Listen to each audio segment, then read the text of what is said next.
So here we have our muscle fiber models. So we have two different models. They show the same structures, but they might look just slightly different. So starting with our first model here. So this is showing us one muscle cell or one muscle fiber. And inside of a muscle cell, it is full of these structures called myofibrils. So that is this whole structure here. So this whole column is a myofibril, and it is packed full of myofilaments. That is what is making up the functional unit of the myofibril. That is how the muscle cell is going to shorten. So this whole structure is a myofibril. This peachy colored net that you're seeing, that is sarcoplasmic reticulum.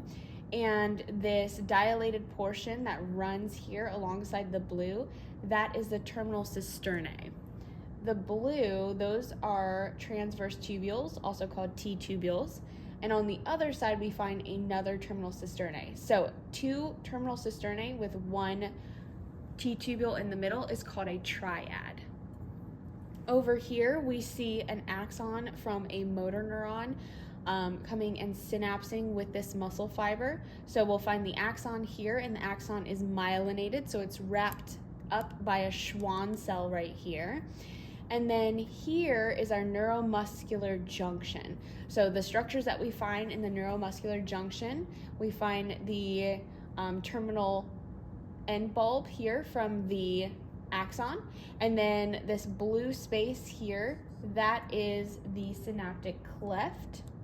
This little squiggly line, that is the motor end plate.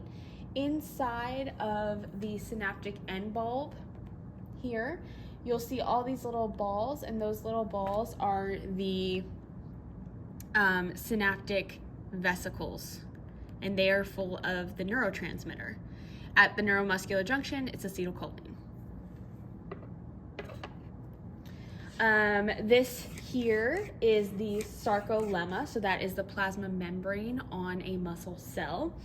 And right here, we see the nucleus of the muscle cell. And remember that muscle cells are multinucleated, so they have tons of nuclei packed in there. The other structure that you can see here, we talked about the myofibrils packed into those myofibrils.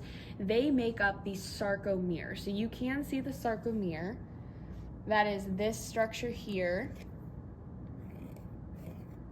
This light portion, the light band, that's the I band. This dark band is the A band, and then we have another I band here. So you can see the Z disc. If I were to ask you questions about the sarcomere, I would more likely print out a picture of a sarcomere and ask you from there, but know that this does show the sarcomere. So then on this model over on the other side, it's the same structures. So we have the myofibrils full of myofilaments. We'll find the sarcomere right here. This white netting is sarcoplasmic reticulum. We have the terminal cisternae. That's this white line here. In the middle, we have the T-tubule in orange. And then on the other side, we have another terminal cisternae. And together, these three structures make up a triad. We'll find muscle nuclei, actually over here, and then these are mitochondria packed in here. You can kind of see it over here, but we have an axon coming and synapsing with this muscle cell. So this is the neuromuscular junction here. So we have the synaptic end bulb with those synaptic vesicles full of acetylcholine. This pink is showing the space, so that's the synaptic cleft. And then this white squiggly line, that is the motor end plate. This light pink color here is showing the sarcolemma. And that is everything that you need to know on our muscle cell models.